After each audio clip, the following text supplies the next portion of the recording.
One summer day I was having a beer at a place called the Doghouse Bar. An old man on a nut pulled in, and it looked like he'd ridden far. A dusty, seasoned, old-school type, who I'd say'd seen some miles, pulled up and parked his well-worn ride and met me with a smile. He said, "Son, get me a cold one, and come sit with me a spell. I've ridden damn near 400 miles, and I've got a tale to tell." I got him a beer, and as I handed it to him, his kickstand made a screech. He turned and said, "I'll tell you, son, about the biker and Myrtle Beach. You see, this town's made its money from tourists traveling here. People come from far away to spend 2 weeks a year. They come from North Ohio, West Virginia, and Tennessee. 501 looks like a parking lot as far as the eye could see. And sometime around the middle of May, ever since I was a kid, the bikes would come to have some fun, and man, they really did. Everywhere you looked were bikes on every road and street, and everyone was welcome. They called it Spring Bike Week. Most of them rode Harleys, some old and some were new.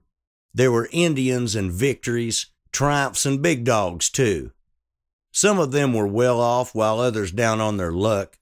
But one thing you could count on was they'd always spend the bucks. Then one year, about '09, the country hit the skids. Banks weren't loaning, jobs were scarce, and it was hard to feed the kids.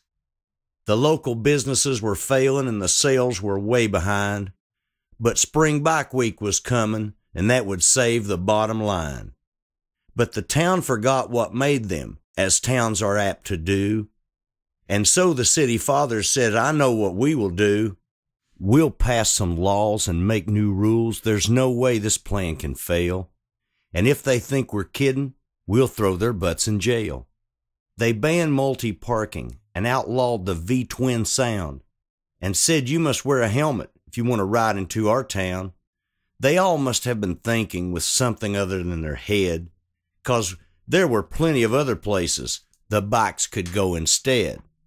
So bikes went to the Inlet, North Myrtle and up Route 9, Waccamaw and Surfside, and things worked out just fine. The motels and hotels were all booked up, big bucks spent in each, and yes, the bottom line got better, just not in Myrtle Beach. So when you tell your grandkids about riding the Great Grand Strand, fun in the sun, hanging with friends, and partying to real good bands, how the city fathers turned their backs on us and slammed the door, say we still have Spring Bike Week, just not there anymore.